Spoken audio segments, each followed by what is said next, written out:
মৰমৰ ছাত্ৰ-ছাত্ৰীসকল, কিছুমান মৌলিক গণিতৰ ছেকেণ্ড পাৰ্টৰ ভিডিঅ'টোলৈ সকলোকে স্বাগতম। আমি প্ৰথম ভাগটোত আমি কি কৰিছিলোঁ, আমি বাস্তৱ সংখ্যা এইটো লৈ আমি পঢ়িছিলোঁ, হয়নে? আজি আমি ক'ৰ পৰা পঢ়িম? যুগ্ম সংখ্যা, অযুগ্ম সংখ্যা, এনেকৈ ইয়াৰ পৰা আৰম্ভ কৰি আমি গণ আৰু গণমূল ইয়ালৈকে পঢ়িম। ঠিক আছে? সকলোৱে লগত থাকি প্ৰথমৰ পৰা শেষলৈকে চাই ভালকৈ বুজিবলৈ চেষ্টা কৰিবা। কাৰোবাৰ যদি কিবা অসুবিধা হয় তোমালোকে কমেণ্ট বক্সত জনাবা, মই যেনেকৈ পাৰোঁ তোমালোকক সঁহাৰি কৰিবলৈ চেষ্টা কৰিম। তাৰপিছত যুগ্ম সংখ্যা ইংলিছত কি কয়? Even numbers.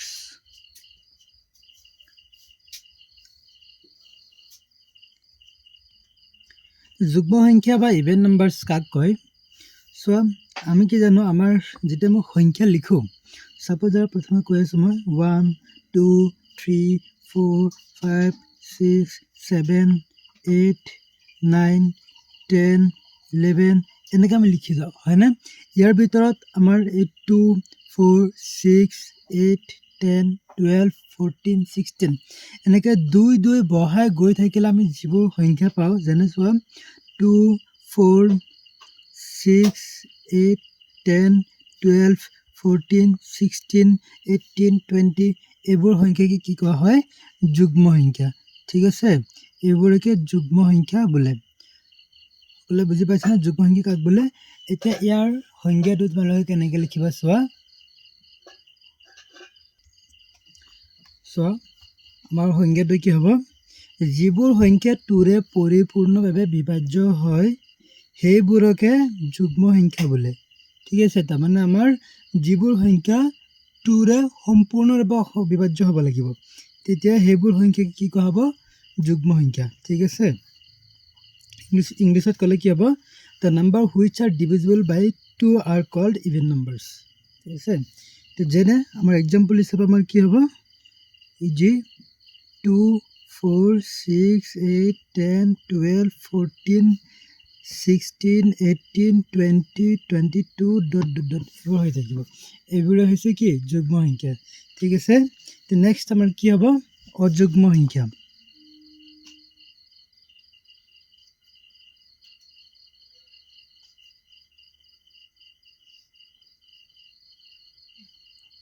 অযুগ্ম সংখ্যা ইংলিছত এইবোৰক কয় অড নাম্বাৰছ।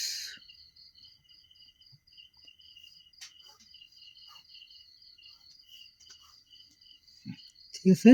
তো অযুগ্ম সংখ্যা কোনবোৰ হ'ব? যে চোৱা, আমি যে ইয়াত লিখিছিলোঁ সংখ্যাবোৰ 1 2 3 4 5 6 7 8 9 10 11 এনেকৈ লিখি গৈছিলোঁ, হয়নে?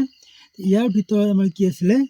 এই 1 3 5 7 9 11 এইবোৰ সংখ্যাকে আমাৰ কি হয়? মানে অযুগ্ম সংখ্যা বোলে। অৰ্থাৎ বেজোৰা সংখ্যাবোৰকে কি বোলা হয়? অযুগ্ম সংখ্যা। ঠিক আছে?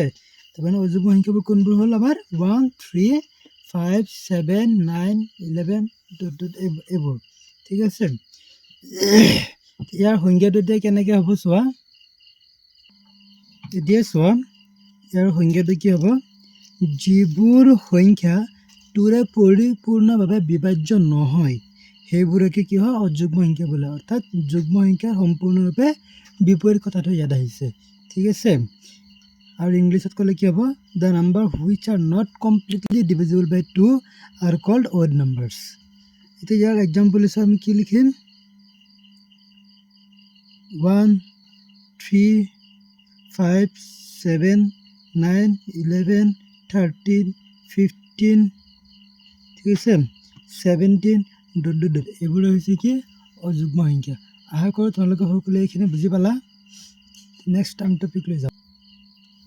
এতিয়া চোৱা, আমাৰ কি হ'ব? নেক্সট টপিকটো হ'ব উৎপাদক। ইংলিছত কয় ফেক্টৰ। ঠিক আছে? এতিয়া উৎপাদক বা ফেক্টৰ এইবোৰ আমাৰ কি হ'ব? উৎপাদক বুলিলে আমাৰ কি হ'ব চোৱা, মানে কোনো এটা সংখ্যাৰ তাতকৈ সৰু বা সমান যিবোৰ সংখ্যাই পৰিপূৰ্ণভাৱে হৰণ কৰে। ঠিক আছে? সংখ্যাটো মই লিখি লওঁ। চোৱা, ইয়াৰ সংখ্যাটো কি হ'ব? যে কোনোবা এটা সংখ্যাক তাতকৈ সৰু বা সমান যিমানবোৰ সংখ্যাই পৰিপূৰ্ণভাৱে হৰণ কৰে সেইবোৰকে প্ৰদত্ত সংখ্যাটোৰ উৎপাদক বোলে। ঠিক আছে, এতিয়া ডিফিনিশ্যনখিনি তোমালোকে কিমান বা বুজি পালা? এটা উদাহৰণ কৰিলেহে তোমালোকে ভালকৈ বুজি পাবা। ইয়াৰ আগত ইংলিছত আমি এবাৰ লিখি লওঁ। ইংলিছত কি হয় চোৱা, the number which are smaller equal and completely divisible to a given numbers are called factors of that numbers. তাৰমানে কি কৈছে, আমাৰ কিছুমান সমান বা তাতকৈ সৰু যিবোৰে কোনোবা এটা দিয়া সংখ্যাক পৰিপূৰ্ণভাৱে হৰণ কৰে সেইবোৰকে সেই প্ৰদত্ত সংখ্যাটোৰ কি বোলা হয়, সেই সংখ্যাটোৰ উৎপাদক ফেক্টৰ বোলা হয়। ঠিক আছে, উৎপাদক বা ফেক্টৰ বোলা হয়। ধৰি লোৱা আমি এটা সংখ্যা লৈছোঁ কি 6। ঠিক আছে, এই 6ক কোনবোৰ সংখ্যাই পৰিপূৰ্ণভাৱে হৰণ কৰিব? 1ৰে 6 হৰণ যাবনে? হয়, যাব। 2ৰে যাবনে? নিশ্চয় যাব। তাৰপিছত 3ৰে হৰণ যাবনে? যাব। 4 যদি দিওঁ 4ৰে যাবনে? নাযায়। 4ৰে 6ক হৰণ নকৰে। 5ৰে 5ও 6ক হৰণ নকৰে, গতিকে এইকেইটা নহ'ব। 6ৰে 6ৰে হৰণ যাব। গতিকে আমাৰ 6ৰ কাৰণে উত্তৰক আমি কি পালোঁ? 1, 2, 3 আৰু 6। ঠিক আছে, 1, 2, 3 আৰু 6 এইকেইটা হৈছে কি 6ৰ উৎপাদক। সদায় মনত ৰাখিবা, উৎপাদকৰ সংখ্যা কি হ'ব? নিৰ্দিষ্ট পৰিমাণে থাকিব। এটা সংখ্যাৰ কাৰণে যিমানকেইটা উৎপাদক থাকিব লাগে সেইকেইটাই আমাৰ লিখিব লাগিব। ইয়াতকৈ আমি কমো লিখিব নোৱাৰিম, ইয়াতকৈ আমি বেছিও লিখিব নোৱাৰিম। ঠিক আছে, এই কথাটো সদায় মনত ৰাখিবা। এতিয়া যদি আমি আৰু এটা সংখ্যা লওঁ 10, 10ৰ উৎপাদক আমাৰ কি হ'ব? এই 10 সংখ্যাটো কি সংখ্যাৰে পৰিপূৰ্ণভাৱে হৰণ যাব? 1ৰে যাব, 2ৰে 3ৰে হৰণ যাবনে? নাযায়।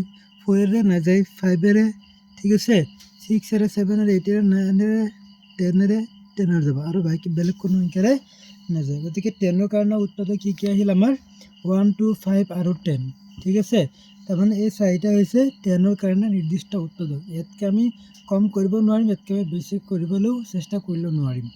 ঠিক আছে, নিৰ্দিষ্ট সংখ্যক যিকেইটা থাকে সেইকেইটা থাকিব, ইয়াতকৈ কম বেছি কৰিব পৰা নাযায়। আৰু যদি সংখ্যা আমি লওঁ, চাপ'জ 24 ল'লোঁ। 24ৰ উৎপাদক কি হ'ব? 1 হ'ব, 2 হ'ব, 3, 4, 6, 8, 12 আৰু 24। 1, 2, 3, 4, 6, 8, 12 আৰু 24 এইকেইটা হ'ব কি 24ৰ উৎপাদক। আকৌ তোমালোকে সকলোৱে বুজি পালা। চ' তোমালোকে এতিয়া কি কৰিবা, 35ৰ উৎপাদক কি হ'ব এইকেইটা উলিয়াবা। ঠিক আছে, তাৰপিছত 48ৰ উৎপাদক কি হ'ব এইকেইটা উলিয়াবা। এই দুটাৰ উৎপাদক কি আছে গোটেইকেইটা উলিয়াই কমেণ্ট বক্সত জনাবা। ঠিক আছে, এতিয়া চোৱা আমাৰ কি হ'ব উৎপাদক বিশ্লেষণ। ঠিক আছে, উৎপাদক বিশ্লেষণ কি হ'ব?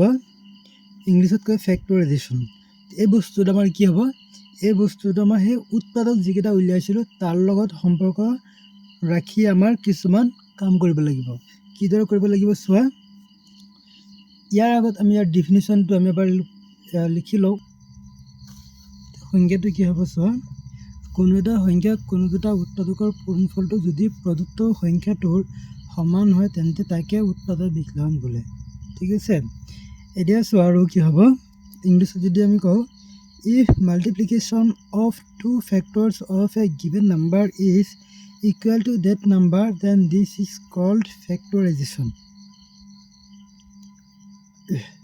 ঠিক আছে, তাৰমানে কোনোবা দুটা ফেক্টৰৰ মাল্টিপ্লিকেশ্যন যদি আমাৰ কোনোবা এটা দিয়া নাম্বাৰৰ সমান হয় তেতিয়াহ'লে সেই পূৰণফলটোকে এই প্ৰদত্ত নাম্বাৰটোৰ অৰ্থাৎ সেই দিয়া নাম্বাৰটোৰ ফেক্টৰাইজেশ্যন বোলা হ'ব।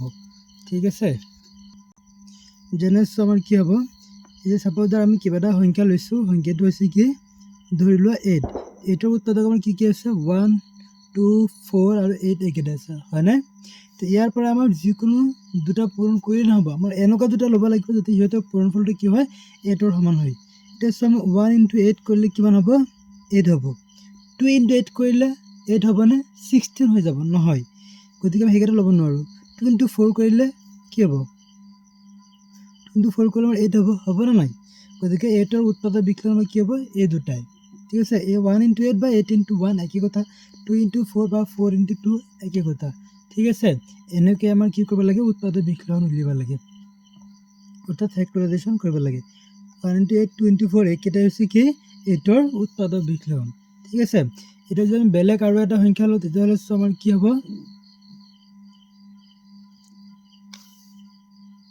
ধৰি লোৱা আমি এটা সংখ্যা লৈছোঁ 18।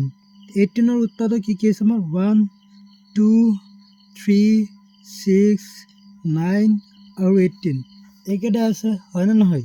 তেতিয়াহ'লে 18ৰ উৎপাদক বিকলন এতিয়া কি হ'ব, আমি কি জানো ইয়াৰ পৰা কোন দুটা পূৰণ কৰিলে আমাৰ 18 হ'ব, 1 ইনটু 18 কৰিলে কি হ'ব, 1 ইনটু 18 ইকুৱেল টু 18 হ'ব, হয়নে নহয়? 2 ইনটু 9 কৰিলে কিমান হ'ব 18, 3 ইনটু 6 কৰিলে কিমান হ'ব 18, 2 ইনটু 3 কৰিলে হ'ব 6, সেইটো নহ'ব, 3 ইনটু 9 কৰিলে কিমান হ'ব 27 নহ'ব। মানে এই উৎপাদকৰ পৰা কোনোবা দুটা এনেকুৱা দুটা উৎপাদক ল'ব লাগিব যি দুটাৰ পূৰণফল আমাৰ এইটোৰ সমান হ'ব লাগিব।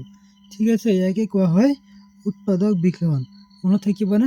18ৰ কাৰণে উৎপাদক বিকলন তিনিটা পাইছোঁ, 1 ইনটু 18, 2 ইনটু 9, 3 ইনটু 6। ঠিক আছে, এইকেইটা উল্টাকৈ লিখিলেও হ'ব, 18 ইনটু 1, 9 ইনটু 2, 6 ইনটু 3 এনেকৈ উল্টাকৈ লিখিলেও হ'ব। ঠিক আছে, আশা কৰোঁ তোমালোকে বুজি পালা। এনেকুৱা আৰু যিকোনো দুটা তোমালোকে কৰি কমেণ্ট বক্সত জনাবা, হ'ব? এতিয়া আমাৰ কি হ'ব গণিতক। ঠিক আছে, আমাৰ উৎপাদক বিশ্লেষণ এইবোৰ হ'ল, এতিয়া হ'ব আমাৰ কি গণিতক।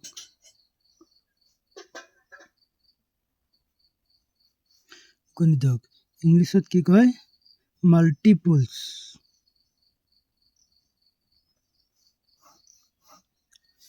এই গণিতক বা মাল্টিপলছ এতিয়া কি হয়, প্ৰথমতে আমি এটা 3ৰ এটা তালিকা লিখি আছোঁ। ধৰা 3 ইনটু 1 কৰিলে কিমান হ'ব 3, 3ৰ পুৰণা তালিকাটো লিখি আছোঁ। ঠিক আছে, 3 ইনটু 2 ইকুৱেল টু কিমান হ'ব 6, 3 into 3 equal to 9, 3 into 4 equal to 12, 3 into 5 equal to 15, 3 into 6 equal to 18, 3 into 7 equal to 21।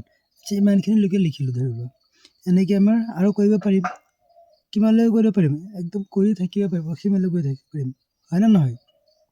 এতিয়া চোৱা আমি কি পাইছোঁ, এই 3ক যেতিয়া আমি এই স্বাভাৱিক সংখ্যাৰ লগত ক্ৰমে পূৰণ কৰি যাওঁ তেতিয়া আমি কি সংখ্যা পাওঁ 3 6 9 12 15 18 21, তাৰপিছত পাম 24 27 30 33 36 39 এনেকৈ আমি পাই গৈ থাকিম, হয়নে? এইবোৰ সংখ্যা হৈছে কি 3ৰ কাৰণে গণিতক। চ' 3ৰ গণিতক আমাৰ কি হ'ব, 3ৰ গণিতক আমাৰ কি হ'ব 3 6 9 12 15 18 ডট ডট ডট এনেকৈ হৈ থাকিব, হয়নে নহয়? এইবোৰে হৈছে 3ৰ গণিতক।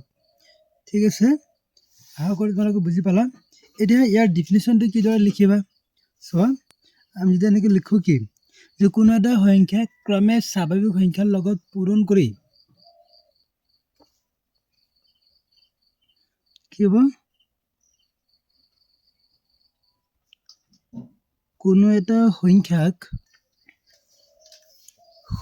ক্ৰমে স্বাভাৱিক সংখ্যাৰ লগত পূৰণ কৰি পোৱা পূৰণফলবোৰকে কি কয়, প্ৰদত্ত সংখ্যাটোৰ গণিতক বোলে। ঠিক আছে, আশা কৰোঁ তোমালোকে বুজি পালা। আকৌ এবাৰ বুজাই আছোঁ যে কোনো এটা সংখ্যাক, চাপ'জ আমি 3 লৈছোঁ, এই 3টো ধৰিছোঁ সেই কোনো এটা সংখ্যা, ইয়াক ক্ৰমে আমি স্বাভাৱিক সংখ্যাৰ লগত পূৰণ কৰিছোঁ। পূৰণ কৰি আমি কোনবোৰ পূৰণফল পাইছোঁ, এই 3 6 9 12 15 18 21 এইবোৰ পাই গৈছোঁ, হয়নে নহয়? তো এইবোৰে হৈছে এই সংখ্যাটোৰ গণিতক। ঠিক আছে, আশা কৰোঁ তোমালোকে বুজি পালা। তো ইয়াৰ ইংলিছত ডেফিনিশ্যনটো কি হ'ব, হয় নে given number is consecutively multiply to natural numbers then that results are the multiples of the given numbers।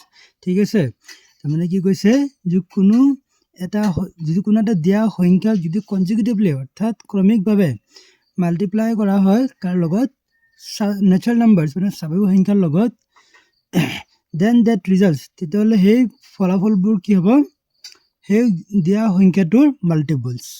ঠিক আছে, এতিয়া এক্সাম্পল হিচাপে যদি আমি কৰোঁ, এক্সাম্পল আমাৰ কি হ'ব চোৱা, ইয়াত আমি লিখিলোৱে যে 3 কাৰণে গুণিতক আমি কি পাইছিলোঁ 3 6 9 12 15 18 21 24 এইবোৰ হ'ব। এতিয়া যদি আমি 2 লওঁ 2 কাৰণে গুণিতক কি হ'ব 2 4 6 8 10 12 14 16 এনেকৈ হৈ থাকিব হয়নে। এতিয়া যদি আমি 5 লওঁ 5ৰ কাৰণে কি হ'ব 5 10 15 20 25 30 এনেকৈ হৈ থাকিব হয়নে। এনেকৈ আমি 7 লওঁ 7ৰ কাৰণে কি হ'ব 7 14 21 28 35 42 এনেকৈ হৈ থাকিব। ঠিক আছে, এইবোৰ হৈছে সিহঁতৰ গুণিতক। অৰ্থাৎ আৰু একদম সহজকৈ যদি মই কৈ দিওঁ তোমালোকে এইটো মনত ৰাখিবা। এতিয়া ধৰি লোৱা তোমালোকে 3 লৈছা, 3 গুণিতক কি হ'ব 3 গুণিতক এটা 3 নিজে হ'ব, তাৰপিছত তাৰ লগত 3 বহাই বহাই গৈ থাকিবা। 3 + 3 গ'লে কিমান হয় 6 6 + 3 গ'লে 9 9 + 3 মানে 12 12 + 3 মানে 15 এনেকৈ কৰি থাকিলেই হ'ল। বুজি পালা? তো সহজতে তোমালোকে এনেকৈ মনত ৰাখিব পাৰা হ'ল। এতিয়া চোৱা আমি কি শিকিম মৌলিক সংখ্যা। ঠিক আছে, এই মৌলিক সংখ্যাটো কি হ'ব আমি কি জানো, আমি কি পঢ়িছিলোঁ আগতে উৎপাদক বিশ্লেষণ বা অৰ্থাৎ কোনো এটা সংখ্যাৰ উৎপাদক হয়নে। উৎপাদকটো আমাৰ কি হ'ব আমি জানো যে কোনো এটা সংখ্যা তাতকৈ সৰু বা আমাৰ যিমানবোৰ সংখ্যাই পৰিপূৰ্ণভাৱে হৰণ কৰে সেইবোৰকে প্ৰদত্ত সংখ্যাটোৰ উৎপাদক হয়। এতিয়া মৌলিক সংখ্যা কি হ'ব, এই মৌলিক সংখ্যাটো সম্পূৰ্ণৰূপে সেই উৎপাদকৰ লগত এটা সম্পৰ্কীয়।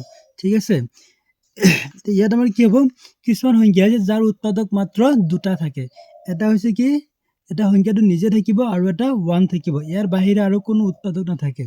যেনেকৈ চোৱা আমি যদি লওঁ 2 উৎপাদক কি কি আছে 1 আছে আৰু 2 আছে, ইয়াৰ বাহিৰে আৰু কিবা আছেনে নাই। 3 যদি লওঁ 3 উৎপাদক কি কি আছে 1 আৰু 3। ঠিক আছে, যদি আমি 5 লওঁ 5ৰ উৎপাদক 1 আৰু 5। যদি 7 লওঁ 7ৰ উৎপাদক হ'ব 1 7। যদি আমি 11 লওঁ 11ৰ উৎপাদক কি হ'ব 1 আৰু 11।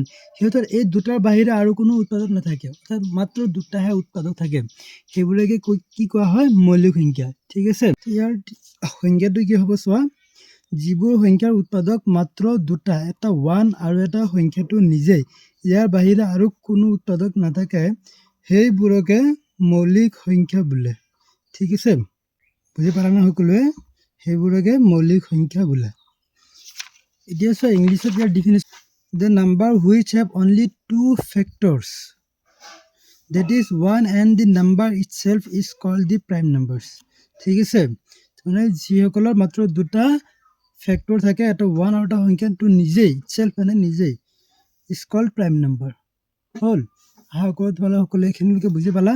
নেক্সট আমাৰ কি যৌগিক সংখ্যা অৰ্থাৎ কম্পজিট নাম্বাৰ। ইয়াৰ ডিফিনেশ্যনটো কি হ'ব, যিবোৰ সংখ্যাৰ উৎপাদক 2টাতকৈ বেছি অৰ্থাৎ 1 আৰু সংখ্যাটো নিজৰ বাহিৰে আৰু অধিক উৎপাদক থাকে, সেইবোৰকে যৌগিক সংখ্যা বোলে।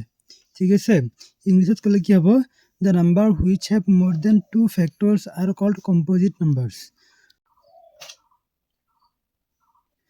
এক্সাম্পল আমাৰ কি হ'ব চোৱা, এইটো যদি আমি লওঁ 4ৰ উৎপাদক কি হ'ব 1 2 4। 1 আৰু সংখ্যাটো নিজে আছে, ইয়াৰ বাহিৰে আৰু এটা উৎপাদক 2 আহি গ'ল হয়নে, তাৰমানে 2টাতকৈ বেছি আহি গ'ল, 3টা আহি গ'ল। এতিয়া যদি আমি লওঁ 6ৰ উৎপাদক কি হ'ব 1 2 3 6। 8 ল'লে কি হ'ব 1 2 4 8। 9 ল'লে কি হ'ব 1 3 9। 10 ল'লে কি হ'ব 1 2 5 10। এইবোৰ সংখ্যা হৈছে কি কম্পজিট সংখ্যা। তাৰমানে কম্পজিট সংখ্যাৰ ক্ৰমটো আমাৰ কি হ'ব 4 6 8 9 10 12 14 15 16 18 20 21 22 24 25 এনেকৈ হৈ থাকিব। ঠিক আছে, আশা কৰোঁ তোমালোকে সকলোৱে এইটো বুজি পালা। তো প্ৰাইম নাম্বাৰ বা মৌলিক সংখ্যাৰ ক্ৰমটো কি হ'ব 2 3 5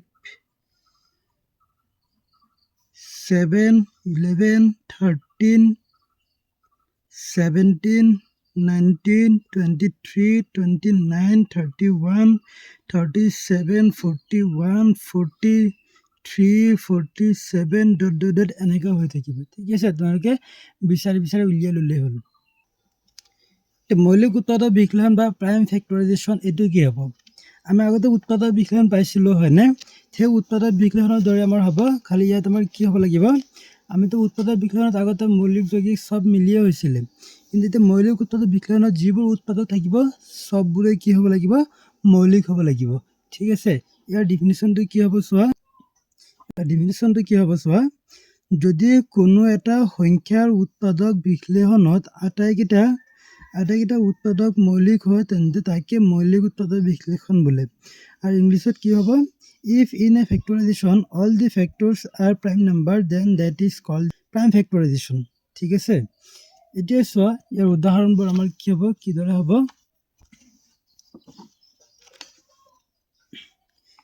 ধৰি লোৱা আমি এটা সংখ্যা ল'লো কি 4 4ৰ উৎপাদক আমাৰ কি আছে 1 2 4 এইকেইটা আছে হয়নে তেতিয়াহ'লে ইয়াৰ উৎপাদক বিশ্লেষণ কি আছিলে 1 into 4 2 into 2 equal to কি আছিল 4 হয়নে এইকেইটা আছিলে এতিয়া ইয়াত চোৱাচোন আমাৰ কি হয় যদি আমি এইটো সংখ্যা লওঁ ইয়াত 1 এটা না কম্পোজিট হয় না এইটো তোমাৰ প্ৰাইম নাম্বাৰ হয় অৰ্থাৎ না যৌগিক হয় না মৌলিক হয় 1 into 4 4টো কি হয় এটা যৌগিক সংখ্যা হয় তেতিয়াহ'লে এইটো মৌলিক নহ'ল গতিকে এইটো আমাৰ মৌলিক উৎপাদক বিশ্লেষণ নহয় 2 into 2 equal to 4 2 আৰু 2 দুটাই আমাৰ কি হ'ল মৌলিক সংখ্যা আছে গতিকে এইটো আমাৰ কি হ'ব মৌলিক উৎপাদক বিশ্লেষণ এতিয়া সাপোজ আমি 6 যদি লওঁ 6ৰ উৎপাদক কি আছে আমাৰ 1 2 3 6 এইকেইটা আছে ইয়াৰ ভিতৰত যদি আমি উৎপাদক বিশ্লেষণ লওঁ 1 into 6 equal to 6 হ'ব 2 into 3 equal to 6 হ'ব তে এই 6ৰ প্ৰথমটো যেটো আছে 1 into 6 ইয়াত আমাৰ 6টো কি হয় যৌগিক সংখ্যা মৌলিক নহয় গতিকে এইখিনি এটা মৌলিক উৎপাদক বিশ্লেষণ নহ'ব 2 into 3 equal to 6 ইয়াত 2 আৰু 3 দুইটা আমাৰ কি হয় মৌলিক সংখ্যা হয় না নহয় গতিকে আমাৰ এইটো এটা কি হ'ব মৌলিক উৎপাদক বিশ্লেষণ হ'ব ঠিক আছে এতিয়া ডাইৰেক্ট সহজতে আমি কিদৰে উলিয়াব পাৰিম এতিয়া ধৰা আমি কি কৰিছো এটা সংখ্যা লৈছো আমি 12 এই 12ৰ মৌলিক উৎপাদক বিশ্লেষণটো কি হ'ব কিদৰে আমি উলিয়াব পাৰিম এইটো কাৰণে কি কৰিব লাগিব তোমালোকে এনেকৈ পাতি ল'ব লাগিব ঠিক আছে চুটি হৰণ পদ্ধতিৰে তোমালোকে পাতি ল'ব লাগিব এতিয়া চুটি হৰণ পদ্ধতি কিদৰে কৰিব লাগে আমাৰ সদায় কি কৰিব লাগিব মৌলিক সংখ্যাৰে হৰণ কৰিব লাগিব তো মৌলিক সংখ্যা কোনবোৰ আছিল আমাৰ 2 3 5 7 11 13 ডট এবাৰ আছিল হয়নে প্ৰথম মৌলিক সংখ্যাটো কি আছিল আমাৰ 2 2 ৰে 12 টো হৰণ যাব না যাব কেইবাৰ 6 বাৰ এনেকৈ আমাৰ হৰণ কৰি থাকিব লাগিব যেতিয়ালৈকে আমাৰ ইয়াত মৌলিক সংখ্যা নাপাম ঠিক আছে আকৌ যদি 2 ৰে হৰণ কৰি 2 ৰে যাব না প্ৰথম মৌলিক সংখ্যা 2 ৰে হৰণ যাব না যাব কেইবাৰ 3 বাৰ যাব এতিয়া ইয়াত কি হ'ল 3 টো এটা মৌলিক সংখ্যাটো পৰা না নাই গতিকে আমাৰ 12ৰ মৌলিক উৎপাদক বিশ্লেষণ আমাৰ কি হ'ব 2 into সেইটো এটা 3 2 into 3 এইটো হৈছে কি 12ৰ মৌলিক উৎপাদক বিশ্লেষণ বুজি পালা এতিয়া যদি আমি আৰু এটা সংখ্যা লওঁ অকণমান ডাঙৰ সংখ্যা এটা লওঁ সাপোজ 30 ল'লোঁ এতিয়া 30ৰ কাৰণে মৌলিক উৎপাদক বিশ্লেষণ কি হ'ব সেইটো আমি এনেদৰে পাতি ল'ম পাতিলে প্ৰথম মৌলিক সংখ্যা কি আছে 2 2 ৰে হৰণ যাব না যাব কেইবাৰ 3 যাব এবাৰ থাকিব 1 10 যাব 5 বাৰ মানে 15 বাৰ যাব এতিয়া 15 টো কি হ'ব 2 ৰে হৰণ যাব না নাযায় কাৰণ 15 টো এটা কি হয় অযুগ্ম সংখ্যা তো কোনো অযুগ্ম সংখ্যা 2 ৰে আমাৰ হৰণ নাযায় আগৰ পৰা জানো হয় না নহয় তেতিয়াহ'লে 2 আমি বাদ দিম পিছত মৌলিক সংখ্যাটো কি আছে আমাৰ 3 ৰে 15 হৰণ যাব না যাব কেইবাৰ 5 বাৰ তো 5 এটা কি হ'ল মৌলিক সংখ্যা হৈ গ'ল হয় না 5 এটা কি হ'ল মৌলিক সংখ্যা হৈ গ'ল গতিকে এতিয়া আমি আৰু ইয়াত কৰিব নালাগে 30 মৌলিক উৎপাদক বিশ্লেষণ আমি ইয়াৰ পৰা উলিয়াব পাৰিম কি হ'ব 2 into 3 into 5 ঠিক আছে আশা কৰোঁ এতিয়া তোমালোকে বুজি পালা তে মই আৰু এটা অকণমান ডাঙৰ সংখ্যা এটা লৈ মই তাৰ মৌলিক উৎপাদক বিশ্লেষণ উলিয়াম সাপোজ আৰু মই লৈছোঁ এইটো 169 ইয়াৰ মৌলিক উৎপাদক বিশ্লেষণটো কি হ'ব আমি কি জানো 169 টো আমাৰ না 2 ৰে হৰণ যাব 3 ৰে যাব পাৰে বা নাযাব পাৰে আমি ডাইৰেক্ট সঠিককৈ ক'ব নোৱাৰোঁ বিচাৰি উলিয়াব লাগিব ঠিক আছে যদি 3 ৰে চাওঁ কি হ'ব 3 1ত নাযায় 16 যাব 5 ত থাকিব 1 19ত নাযাব গতিকে 3 ৰে নাযায় ডাইৰেক্ট আমাৰ বিচাৰিব লাগিব কি সাপোজ 13 ৰে 13 বাৰ যাব তেতিয়াহ'লে কি হ'ব 13 into 13 169ৰ কাৰণে মৌলিক উৎপাদক বিশ্লেষণ আমাৰ কি হ'ব এইটোৱে হ'ব ঠিক আছে এতিয়া সাপোজ ইয়াত আমাৰ কি হ'ব আৰু এতকৈ আৰু অকণমান ডাঙৰ সংখ্যা এটা লওক 196 তো 196ৰ কাৰণে মৌলিক উৎপাদক বিকলন কিদৰে হ'ব এতিয়া আমি এইটো ইয়াত কৰোঁ 196 প্ৰথম মৌলিক সংখ্যা 2ৰে হৰণ যাবনে নিশ্চয় যাব 19ত যাব 9 বাৰ থাকিব 1 16ত যাব 8 বাৰ ঠিক আছে এতিয়া আকৌ 2ৰে হৰণ যাব না নিশ্চয় যাব 9ত যাব 4 বাৰ থাকিব 1 18ত যাব 9 বাৰ 49 বাৰ এতিয়া এইটো আকৌ 2ৰে হৰণ যাব না প্ৰথম মৌলিক সংখ্যাটো 2ৰে নাযাব গতিকে মই এতিয়া কি কৰিব লাগিব 3ৰে বিচাৰিব লাগিব 3ৰে হৰণ যাব না নাযায় আমি জানো 5ৰে তো নাযায় 7ৰে নিশ্চয় 7ৰে যাব কেইবাৰ 7 * 7 বাৰ ঠিক আছে গতিকে ইয়াৰ পৰা আমি কি গম পালো 196 ৰ মৌলিক উৎপাদক বিকলন আমাৰ কি হ'ব দুটা 2 আছে 2 * 2 * দুটা 7 আছে দুটা 7 পূৰণ কৰি দিয়ে বাস এইকেইটা হ'ব 2 * 2 * 7 * 7 গোটেইকেইটা মৌলিক হয় না নহয় এইকেইটা আমাৰ কি হ'ব মৌলিক উৎপাদক বিকলন ঠিক আছে আশা কৰোঁ তোমালোকে বুজি পাইছা তোমালোকে নিজে নিজে আৰু কেইটামান কৰিবা তেতিয়াহ'লে তোমালোকৰ কাৰণে এটা আৰু ভালকৈ মনত থাকি যাব ঠিক আছে নেক্সট আমাৰ কি আছে এটা আমি সেইটো চাওঁ আৰম্ভ কৰিম গহাউ অৰ্থাৎ HCF তাৰপিছত আৰম্ভ কৰিম লসাগু অৰ্থাৎ LCM ঠিক আছে চ' গহাউ ফুল ফৰ্ম কি গৰিষ্ঠ সাধাৰণ উৎপাদক গৰিষ্ঠ মানে আটাইতকৈ ডাঙৰ যিটো আছে সেইটো দুটা সংখ্যাৰ ভিতৰত আটাইতকৈ ডাঙৰ মানে সাধাৰণ উৎপাদকটো কি আছে সেইটো উলিয়াব লাগে ইংলিছত কয় হাইয়েষ্ট কমন ফেক্টৰ ঠিক আছে এটা ধৰি লোৱা আমি দুটা সংখ্যা লৈছোঁ এটা প্ৰথমে যদি আমি 2 লওঁ আৰু 3 লওঁ তো 2ৰ উৎপাদক বিকলন কি হ'ব 1 * 2 হ'ব আৰু 3ৰ উৎপাদক বিকলন কি হ'ব 1 * 3 ঠিক আছে তেতিয়া সিহঁতৰ ভিতৰত সাধাৰণ উৎপাদক কি কি আছে অকল এটা 1 আছে হয়নে চ' 2 আৰু 3ৰ কাৰণে 2 আৰু 3ৰ গহাউ কি হ'ব ইকুৱেল টু 1 হ'ব এটা একদম সহজ এটা ইয়াতকৈ আৰু ডাঙৰ কিবা এটা সংখ্যা লওঁ সাপোজ ধৰ আমি লৈছোঁ দিয়ে 8 আৰু 12 এতিয়া 8 আৰু 12ৰ উৎপাদক গহাউ কি হ'ব প্ৰথমে আমি লিখিম 8ৰ মৌলিক উৎপাদক বিকলন কি হ'ব এইটো উলিয়াব লাগিব 8ৰ মৌলিক উৎপাদক বিকলন কি আছে আমাৰ 2 4 জাৰ 2 2 জাৰ তাৰ মানে 2 * 2 * 2 ঠিক আছে 12ৰ কাৰণে উৎপাদক বিকলন কি হ'ব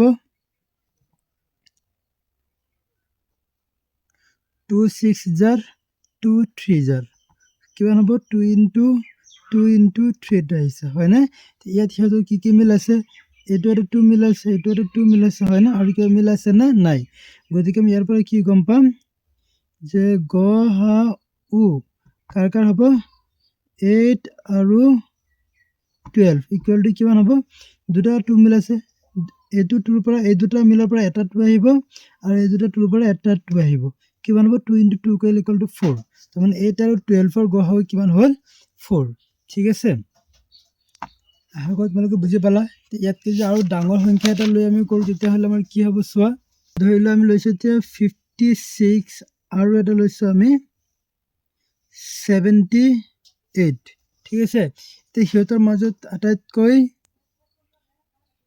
ডাঙৰ উৎপাদক কি আছে অৰ্থাৎ গহাউ কিমান হ'ব সেইটো আমি উলিয়াব লাগে ঠিক আছে এতিয়া চোৱা প্ৰথমে আমি 56 ল'ম 56ৰ মৌলিক উৎপাদকীকৰণ কৰা কি হ'ব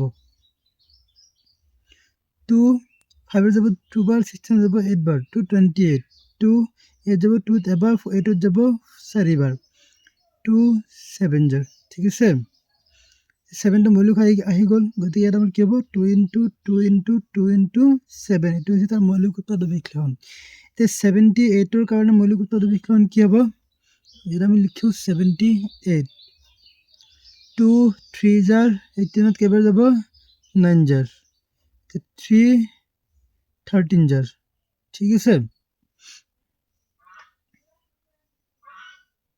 আৰু কিবা আছে না নাই 2 * 3 * 13 56 আৰু 78ৰ মৌলিক উৎপাদক বিকলনৰ পৰা আমি কি পালোঁ যে অকল 2 এটা মিল আছে চ' এতিয়া গহাউ কিমান হ'ব গহাউ কাৰ কাৰ 56 আৰু 78ৰ কিমান হ'ব অকল 2 হ'ব ঠিক আছে ডাঙৰ ডাঙৰ সংখ্যা লোৱাৰ পিছত আমি তাৰ মৌলিক গহাউটো কিমান পালোঁ একদম সৰু এটা 2 পালোঁ বুজি পালা গতিকে আমাৰ এনেকৈ ওলাব লাগিব ঠিক আছে এতিয়া যদি আমি বেলেগ আৰু এটা কৰোঁ তেতিয়াহ'লে আমাৰ কি হ'ব ধৰি লোৱা এতিয়া আমি ল'ম 81 আৰু 72 ঠিক আছে। এতিয়া 81ৰ মৌলিক উৎপাদক বিশ্লেষণ কি হ'ব?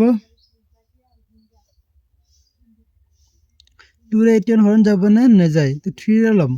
3 ৰে কেইবাৰ যাব? 3 8ত যাব, 2 বাৰ থাকিব, 2 21ত যাব 7 বাৰ ঠিক আছে। 3 9 জাৰ 3 3 জাৰ। তো 81ৰ মৌলিক উৎপাদক বিশ্লেষণ আমি কি পালোঁ? 3 × 3 × 3 × 3। তো 72 ইয়াৰ মৌলিক উৎপাদক বিশ্লেষণ কি হ'ব চোৱা?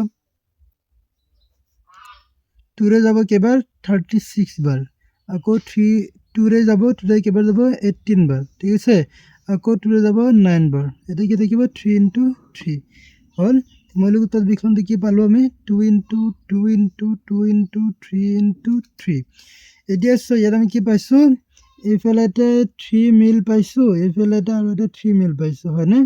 ইয়াৰ বাহিৰে আৰু কিবা মিল পাইছোঁনে? নাই। গতিকে আমি কি কৰিব পাৰোঁ? লিখিব পাৰোঁ গসাউ 81 আৰু 72 ইকুৱেল টু কিমান হ'ব? 3 × 3 এই দুটাই হ'ব। তাৰমানে ইকুৱেল টু হ'ব 9 ঠিক আছে। আশা কৰোঁ তোমালোকে বুজি পালা। এইদৰে বাকীকেইটা কৰিব পাৰিবা ঠিক আছে। এতিয়া আমি উলিয়াম লসাগু। এতিয়া ইয়াত আছে আমাৰ কি? লসাগু অৰ্থাৎ LCM। তো লসাগু ইয়াৰ ফুল ফৰ্ম কি? লঘিষ্ঠ সাধাৰণ গুণিতক। গুণিতক মানে কি আছিলে? যে এটা সংখ্যাক আমি ক্ৰমে স্বাভাৱিক সংখ্যাৰ লগত পূৰণ কৰি পোৱা পূৰণফলবোৰকে কি কোৱা হয়? গুণিতক হয় হয়নে?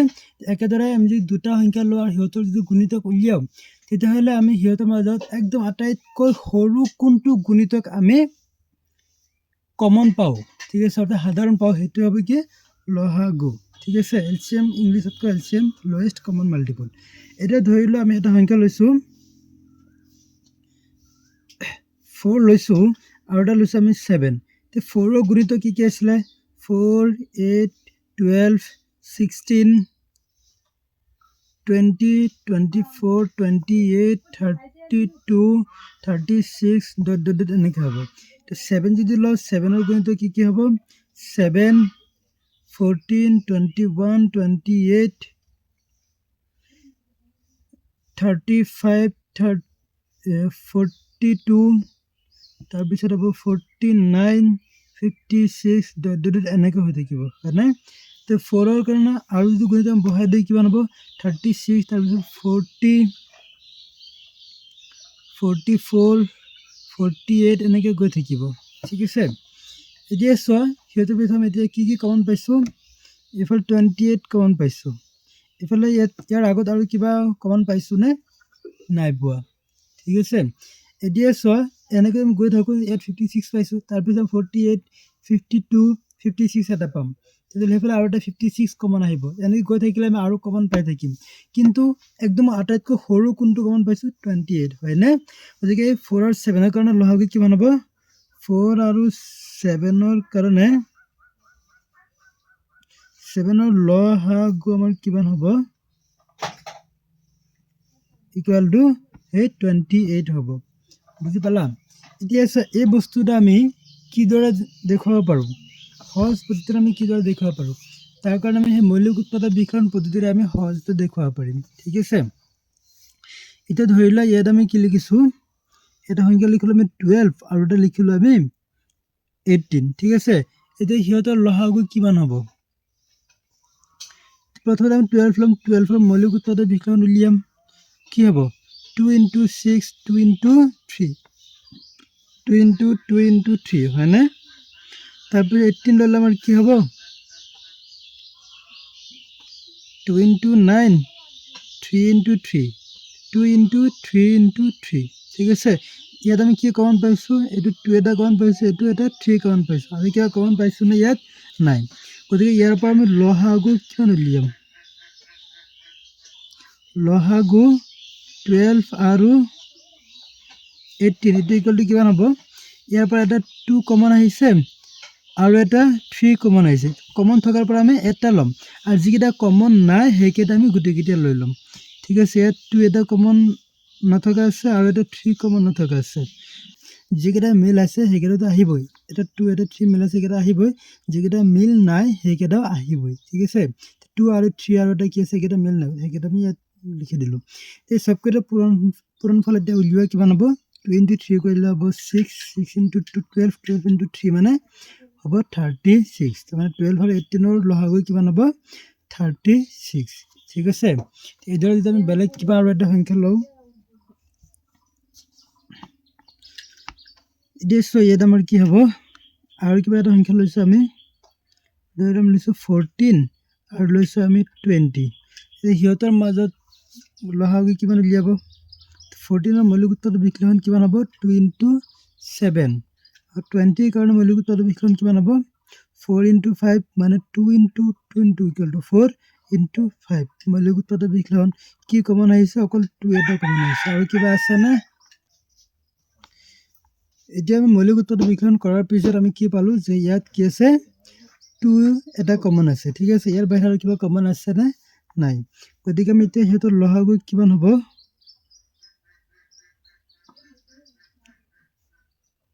লহাগু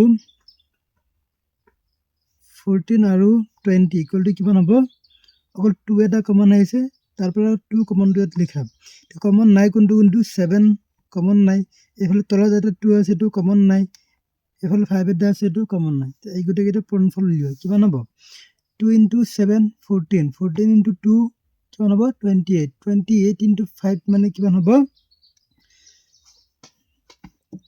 28 into 5 মানে কিমান হ'ব 5 7 গুণ 40 ৰ 0 7 4 5 গুণ 10 7 4 কিমান হ'ব 14 মানে 140 140 এটো হৈছে কি লহাগু ঠিক আছে এতিয়া আমি চাম যে লহাগু আৰু গহাগু কিদৰে আমি একেলগে উলিয়াব পাৰো ঠিক আছে এটা ধৰিলো আমি 14 আৰু 20 একেটা আমি কি কৰিলো উলিয়ালো ইয়াৰ পৰা আমি কি কৰিম গহাগু উলিয়াই দিব পাৰিম গহাগু এতিয়া সো আমি কিদৰে উলিয়াব পাৰো গহাগু 14 আৰু 20 এটো কিমান হ'ব এই যোনটো মিল আছে আমাৰ হেতু লিখি দিলে হৈ গ'ল এটো গহাগু ঠিক আছে এতিয়া 12 আৰু 18 এৰ ক্ষেত্ৰত যদি আমি ইয়াৰ পৰা গহাগু উলিয়াব বিচাৰো গহাগু কিমান হ'ব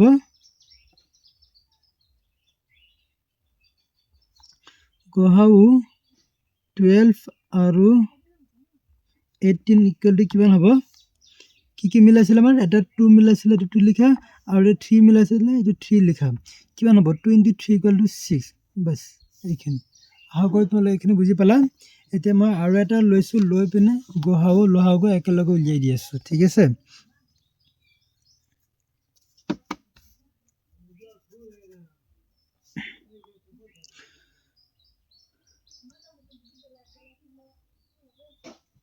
ধৰিলো আমি কি লৈছো এটা সংখ্যা লৈছো 18 আৰু এটা লৈছো আমি 30 ঠিক আছে হেতৰ মাজত আমি গহাগু আৰু লহাগু দুইটা আমি একেলগে উলিয়াম কিদৰে উলিয়াম চোৱা সো প্ৰথমতে আমি কি কৰিম 18 টো লম 18 টো লৈ ইয়াৰ মৌলিক উত্তৰটো বিকলন কৰিম 2 into 9 3 into 3 তাৰ মানে কিমান হ'ব 2 into 3 into 3 30 যদি লম আৰু কি হ'ব 2 into 15 3 into 5 2 into 3 into 5 মিল কি আছে আমাৰ ইয়াত 2 ইয়াত আছে 3 আৰু কি মিল আছে না নাই ইয়াৰ পৰা প্ৰথমতে আমি লহাগু লিয়াও লহাগু 18 আৰু 30 ইকুৱেল টু কিমান হ'ব যেকেইটা মিল আছে কেইটা লিখা আগতে 2 into 3 into যেকেইটা মিল নাই কেইটা লিখা এতিয়া 3 into 5 ঠিক আছে আৰু ইয়াত আমাৰ কি হ'ব ইকুৱেল টু কিমান হ'ব 2 into 3 6 6 into 3 18 18 into 5 মানে কিমান হ'ব আমাৰ 90 ঠিক আছে এটা যে আমি গহাগু উলিয়াও ইয়াৰ পৰা গহাগু 18 আৰু 30 ইকুৱেল টু কিমান হ'ব যেকেইটা খালি মিল আছে সেইকেইটা লিখা 2 আৰু 3 মিল আছে 2 into 3 ইকুৱেল টু কিমান হ'ব 6 ঠিক আছে এতিয়া আৰু এটা তোমালোকক সহজ পদ্ধতিত লহাগু উলিয়াৰ কাৰণে দিছো যে এবাৰতে আমি ডাইৰেক্ট কেনেকৈ লহাগু উলিয়াই দিব পাৰো সেই বস্তুটো তোমালোকে ইয়াত চাবা ঠিক আছে ধৰিলো আমি 18 আৰু 30 লৈছো ইহঁতক ডাইৰেক্ট একেলগে লহাগুটো কিদৰে উলিয়াব পাৰো ঠিক আছে 18 আৰু 30 আমি কি কৰি দিম এনেকৈ একেলগে ধৰি ল'ম। ধৰি ল'লে কি হ'ব, এই আমাৰ এনেকুৱা এটা মৌলিক সংখ্যা উলিয়াব লাগিব যিটোৱে কি কৰিব 18 আৰু 30 দুয়োটাকে হৰণ কৰিব। কি আছে এনেকুৱা মৌলিক সংখ্যা 2, 2য়ে কি 18ত কাটিব হয়নে, কেইবাৰ 9 বাৰ, 30ত কিবাৰ হৰণ কৰিব 15 বাৰ। ঠিক আছে, আকৌ এনেকুৱা এটা উলিয়াও যিটো কি কৰিব এই দুটাকে হৰণ কৰিব, কি হ'ব 3, 9ত কাটিব 3 বাৰ, 15 কাটিব 5 বাৰ। চবকেইটা মৌলিক সংখ্যা ওলাইছে না, নিশ্চয় ওলাইছে। গতিকে ইয়াৰ পৰা আমি ডাইৰেক্ট ক'ব পাৰিম ইয়াৰ লসাগু কিমান হ'ব, 18 আৰু 30 ইকুৱেল টু কিমান হ'ব, সেইকেইটা লিখা 2 ইনটু 3 ইনটু 5 কিমান হ'ব, 2 into 3 equal to 6, 6 into 3 18, 18 into 5 মানে কিমান হ'ব আমাৰ 90। তো আগতে আমি এনেকৈ অকণমান দীঘলকৈ কৰাৰ ক্ষেত্ৰত আমি 90 পাইছিলোঁ হয়নে নহয়, এইটো 90 পাইছিলোঁ হয়নে। ঠিক আছে, তো এনেকৈ আমি শ্বৰ্টকাট পদ্ধতি কৰিলেও লসাগু আমি এবাৰতে উলিয়াই দিব পাৰিম। বুজি পালা, এইটো নিয়মে কৰিলে কিন্তু তুমি হেৰি কৰিব নোৱাৰিবা, গসাও সহজতে ওলাব নোৱাৰিবা। আৰু সেইটো আগতে যিটো নিয়ম কৰিছিলোঁ এনেকুৱা নিয়মত কৰিলে তোমালোকে কি লসাগু গসাও একেলগে ওলাব পাৰিবা। ঠিক আছে, কিন্তু অকল লসাগু উলিয়াবৰ কাৰণে আমাৰ এইটো নিয়ম ফ'ল' কৰিলে, এইটো নিয়মত কৰিলে আমাৰ বেছি সহজে আৰু কম সময়ৰ ভিতৰত ওলাই যাব। ঠিক আছে, আৰু এটা মই কৰি ওলাই দি আছোঁ। এতিয়া ধৰি লোৱা মই লৈছোঁ এতিয়া 32 আৰু লৈছোঁ মই 56। এতিয়া এই দুটাক আমি একেলগে কিদৰে লসাগু উলিয়াম, 32, 56। এতিয়া ইয়াত আমাৰ কি হ'ব, দুটাকে 2ৰে হৰণ যাবনে, 16 বাৰ যাব, ইয়াত কাটিব 28 বাৰ, 2য়ে ইয়াত কাটিব 8 বাৰ, ইয়াত কাটিব 14 বাৰ, আকৌ 2য়ে ইয়াত কাটিব 4 বাৰ, ইয়াত কাটিব 7 বাৰ। এতিয়া 7টো মৌলিক আহি গ'ল, গতিকে এইটো তলত নমাই দিয়ে, ডাইৰেক্ট এনেই নমাই দিয়ে। আৰু 4টো কি হ'ব 2 ইনটু 2 বাছ, দুবাৰ কি হ'ব হৰণ যাব। গতিকে আমি লসাগু দিয়ে কিমান পালোঁ,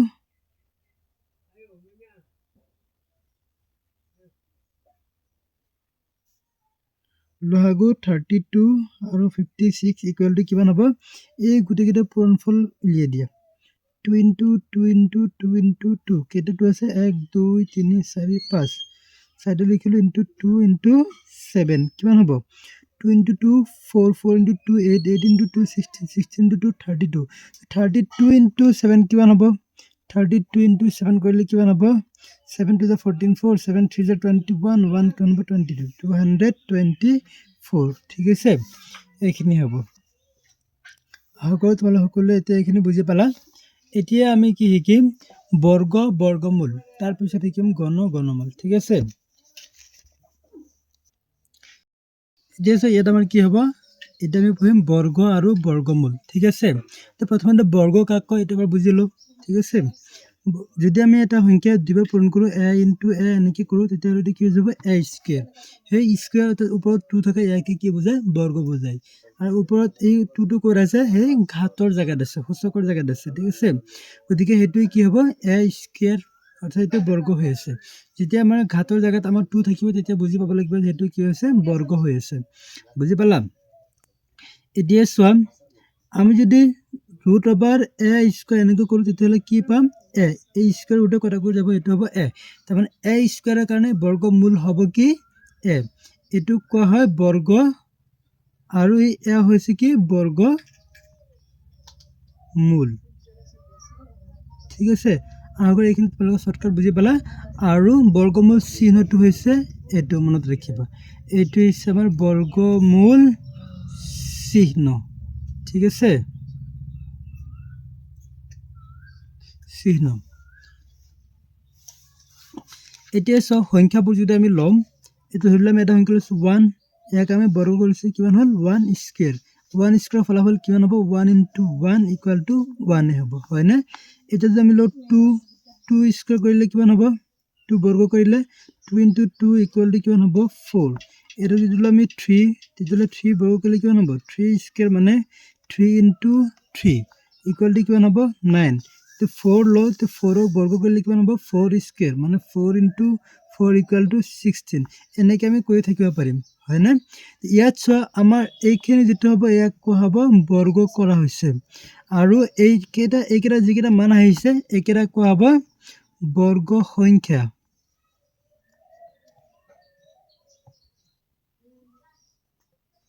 এইকেইটা কোৱা হ'ব বৰ্গ সংখ্যা এতিয়া ইয়াত বৰ্গমূল কোনকেইটা হ'ব এইকেইটা যিকেইটা মান আছে এইকেইটা হ'ব কি বৰ্গ মূল ঠিক আছে এইকেইটা হ'ব বৰ্গ মূল ঠিক আছে এনেকৈ তোমালোকে 1 2 3 4 লৈকে মই কৰিছো তোমালোকে 5 6 7 এনেকৈ কমসে কম 30 লৈকে পঢ়ি তুমি মুখস্থ কৰিব লাগিব এনেকৈ লিখি তেতিয়াহ'লে তোমালোকৰ কাৰণে বৰ্গমূল এইকেইটা উলিয়াবৰ কাৰণে একদম সহজ হ'ব ঠিক আছে তোমালোকে এইখিনি নিজে নিজে কৰিবা এতিয়া চোৱা আমি যদি এটা সংখ্যা লওঁ সাপোজ আৰু কি লৈছো 16 মই যদি 16 ৰ বৰ্গমূল কিমান হ'ব 16 ৰ বৰ্গমূল কৰাৰ লগে লগে আমি এনেকৈ 16 √/, লিখি দিম √16 লিখি তাৰ পিছত কিমান পাই যাম বৰ্গমূল কিমান হ'ব ডাইৰেক্ট ইয়াৰ পৰা গম পাম যে = 4 হ'ব হয়নে অৰ্থাৎ ইয়াত যদি আমাক কোৱা হয় এটা লোৱা 7 তে 7 ৰ বৰ্গ কিমান হ'ব 7 বৰ্গ কৰাৰ লগে লগে 7 স্কয়াৰ হৈ যায় তাৰ মানে 7 * 7 = কিমান হ'ব 49 7 ৰ বৰ্গ হ'ব 7 স্কয়াৰ তো বৰ্গ সংখ্যাটো কিমান হ'ব 49 ঠিক আছে আগত তোমালোকে এখানে বুজি পালা যে বৰ্গ আৰু বৰ্গমূল কাক কয় এটা যদি আমাৰ এনেকৈ কয় যে 49 ৰ বৰ্গমূল কিমান হ'ব তেতিয়াহ'লে √49 লিখি তোমালোকে কিমান লিখি দিবা ডাইৰেক্ট 7 লিখি দিবা ঠিক আছে তেতিয়াহ'লে √64 কিমান হ'ব √64 মানে 64 ৰ বৰ্গমূল বিচাৰিছে তা আমি কি জানো 8 স্কয়াৰ কৰিলে কিমান হয় 64 তো √64 মানে কিমান হ'ব আমাৰ √8 স্কয়াৰ ৰুটে সদায় কটাকটি যাব মনত ৰাখিবা থাকিব কি অকল 8 ঠিক আছে একে কোৱা হয় বৰ্গমূল বুজি পালাই দিয়া নেক্সট আমি কি শিকিম এতিয়া ঘন আৰু ঘনমূল যে ঘন আৰু ঘনমূল এইকেইটা আমাৰ কি হ'ব এই বৰ্গ আৰু বৰ্গমূলৰ দৰে প্ৰায় মিল আছে ঠিক আছে এতিয়া চোৱা বৰ্গ মানে কি কৈছিলে যে এটা বস্তু দুইবাৰ পূৰণ হোৱা আৰু ঘন মানে ইয়াত আমাৰ কি হ'ব এটা বস্তু তিনিবাৰ পূৰণ হোৱা এইটো লিখিলে আমি ইয়াৰ ঘন কৰিলে আমি কিমান হ'ব a কিউব মানে কিমান হ'ব a * a ইয়াত ওপৰত 3 থকা মানে ইয়াকে কি কোৱা হ'ব ঘন বুলি কোৱা হ'ব এনেকৈ পঢ়াটো a কিউব ইংলিছত কয় কিউব সেইকাৰণে a কিউব বুলিলেই হয় a ঘন এটো কোৱাতকৈ আমি ইংলিছত পঢ়াটো বেছি সুবিধাজনক হয় সেইকাৰণে সবে সাধাৰণতে মানুহে কি কৰে ইংলিছতে পঢ়ে এতিয়া চোৱা এটো যদি আমি কয় ইয়াৰ ঘনমূল কিমান হ'ব a কিউবৰ ঘনমূল কোৱাৰ লগে লগে মনত ৰাখিব লাগিব ইয়াত এটা আমাৰ চুকা 3 এটা দিব লাগিব তেতিয়াহ'লে আমাৰ এই কিউব আৰু কিউবতে কি হ'ব কটাকটি যাব ঠিক আছে এটো cube root of a cube কিমান হ'ব থাকিব অকল a ঠিক আছে তাৰ মানে ঘনমূল চিহ্নটো আমাৰ কি দৰ হ'ব এনেকুৱা হ'ব ইয়াত আমাৰ মাজত এটা 3 এটা আহি যাব ঠিক আছে এটোৰ নাম হৈছে ঘনমূল চিহ্ন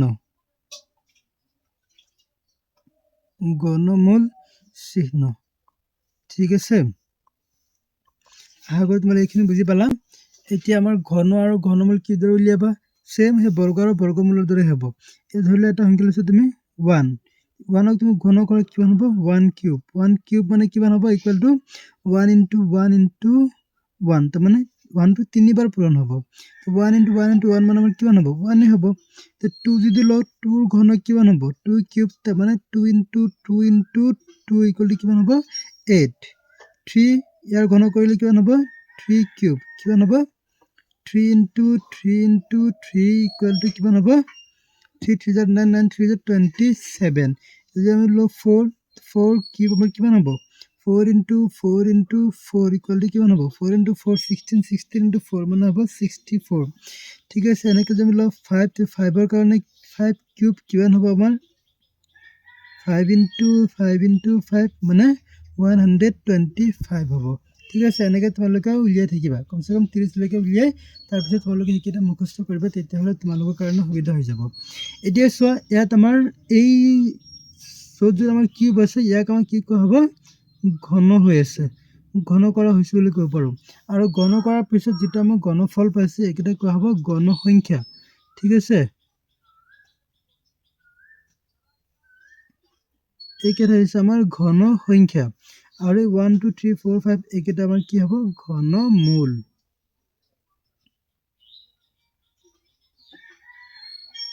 ঘনমূল। আশা কৰোঁ তোমালোকে এইখিনি বুজি পালা। ঠিক আছে, এতিয়া যদি আমাৰ ঘনমূল উলিয়াব দিয়ে, চাপ'জ এটা দিছে 64, ইয়াৰ ঘনমূল উলিয়াব দিছে। ঘনমূল কিমান হ'ব আমি ইয়াৰ পৰা চাই ডাইৰেক্ট ক'ব পাৰিম কিমান হ'ব 4। ঠিক আছে, এতিয়া আমি ইয়াৰ পৰা চাই ক'ব পাৰিছোঁ যেতিয়া মুখস্থ নাথাকিব তেতিয়া তোমাৰ কাৰণে বহুত জটিল হৈ যাব।